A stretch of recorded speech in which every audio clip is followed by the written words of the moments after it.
దేవునికి స్తోత్రం. ఏదైనా మహాపరిశుద్ధుడగు దేవదేవుడైన యేసుక్రీస్తు ప్రభువారి యొక్క శుభవాగ్దానం. ప్రభువైన యేసుక్రీస్తును ధరించుకున్న వారై శరీర ఇచ్చలు నెరవేర్చుకున్నటకు శరీర విషయమే ఆలోచన చేసుకునుడి. రోమిలికి రాసిన పత్రిక 13వ అధ్యాయం 14వ వచనం. ప్రియా మహాపరిశుద్ధుడు, మహోన్నతుడు, సర్వోన్నతుడైన దేవదేవుని బిడ్డలారా, ప్రభువైన యేసుక్రీస్తు మహిమ కలిగిన నామములో మీ అందరికీ నా హృదయపూర్వకమైన శుభాలు ఈ ఉదయకాల సమయంలో తెలియపరుస్తున్నాను. దేవాదేవుని బిడ్డలారా, మీరందరూ బాగున్నారు కదూ? మన ప్రియ ప్రభు అయిన దేవదేవుడు మహాపరిశుద్ధుడు, మహోన్నతుడు, అత్యున్నతుడు, సర్వాధికారి అయిన దేవుడు. ఆయన మనలో పరిశుద్ధతను కోరుచున్నాడు. మనం పరిశుద్ధంగా ఉన్నామో లేదో పరీక్షించుకొని దేవుడికి మహిమార్థంగా మన జీవితాలు కొనసాగుతున్నప్పుడు సర్వాధికారి అయిన దేవదేవుని యొక్క మహాకృప మనతో ఉండగలుగుచున్నది. మన దేవుడు పరిశుద్ధ దేవుడు. కెరూబులు, సెరాపులు ఆయనను పరిశుద్ధుడు పరిశుద్ధుడని మానక ఆరాధించుచున్నారు. అంతేకాదు, మనం ఆయనను ఆరాధించు నిమిత్తం మనలను పరిశుద్ధ జనముగా ఏర్పరచుకొని ఉన్నాడు.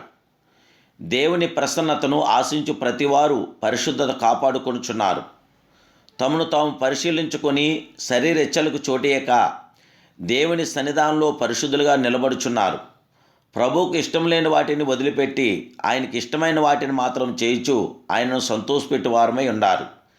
ఆయన పరిశుద్ధ ప్రసన్నత ఎల్లప్పుడూ నిండి పొర్లుచున్నది. ఆనాడు ఇశ్రాయేలు ప్రజలను అరణ్యంలో నడిపించిన మోషే ఇలా అంటున్నాడు: నీ దేవుడైన యెహోవా నీ పాలెములో సంచరించుండను గనుక ఆయన నీలో అసహ్యమైన దేన్నైనను చూసి నిన్ను విడవకున్నట్లు నీ పాలెం పరిశుద్ధంగా ఉండవలనని దేవుని వాక్యం మనకు ప్రబోధన చేస్తుంది. దేవదేవుని బిడ్డలారా, మన దేవుడు పరిశుద్ధుడు, అత్యున్నతుడు, సర్వాధికారి అయిన దేవుడు. ప్రతిరోజు నిన్ను నీవు దేవుని వాక్య వెలుగులో పరిశీలించుకొనుచున్నావా?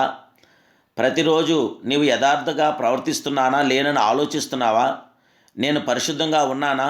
డాగు మచ్చ నా జీవితంలో ఉన్నదా అని ఒకసారి పరీక్షించుకోగలుగుచున్నారా దేవుని బిడ్డలారా? ఇతరుల ఎల్ల చేదు, క్షమించరాని స్వభావం మీలోకి ఉంటే గనక దాన్ని ఇప్పుడే తొలగించి ప్రభుకి మహిమార్థంగా మన జీవితాలు కొనసాగిందాం. నాలో దేవుని ప్రేమ ఉన్నదా? ప్రేమ ద్వారా ప్రేరేపింపబడిన సమస్తమును చేయుచున్నానా లేదా అని ఆలోచన చేసుకుందాం. నేను చేయు యావత్తు దేవుని మహిమార్థమై చేయుచున్నానా లేక నా సొంత పేరు ప్రఖ్యాతుల కొరకు చేయుచున్నానని ఒకసారి పరీక్షించుకుందాం. దేవదేవుని బిడ్డలారా, మన ప్రియ ప్రభు మనల్ని విలువ పెట్టి కొన్నాడు. కైనా మన విలువ పెట్టి కొనబడిన వారు గనుక మీరు మీ దేహంతో దేవుని మహిమపరచండి అని దేవుని వాక్యం మనకు తెలియపరుస్తుంది. మన దేవుని మనం మహిమపడదాం, మన దేవుని మనం గణపడదాం. క్రియల ద్వారా, మన మాటల ద్వారా, మన ఆలోచనల ద్వారా, మన తలంపుల ద్వారా మన దేవుని మహిమపడదాం. మన దేవుడు మన మాటలో పరిశుద్ధతను, మన మనసులో పరిశుద్ధతను, మన ప్రవర్తన క్రియల్లో పరిశుద్ధతను, మన శరీరంలో పరిశుద్ధతను ఆయన కోరుచున్నాడు. పరిశుద్ధత లేకుండా ఎవరూ ప్రభువుని చూడలేరు. ప్రియమైన దేవదేవుని బిడ్డలారా, ప్రభువుకి మహిమార్థంగా, ప్రభువుకి ఘనతగా మన జీవితాలు కొనసాగిందాం. ప్రభు యొక్క శాశ్వత కృపతో నింపబడదాం. దేవాదేవుని యొక్క కృప ద్వారా మన జీవితంలో జయం పొందాం. ప్రభు తన శాశ్వత కృప మీ మీద నా మీద దయచేయనుగాక. ప్రభు మనతో ఉండి గొప్ప కార్యాలు మన పట్ల జరిగించునుగాక. ప్రభు తన చిత్తానుసారంగా మనందరినీ బలపరచునుగాక. ప్రార్థన.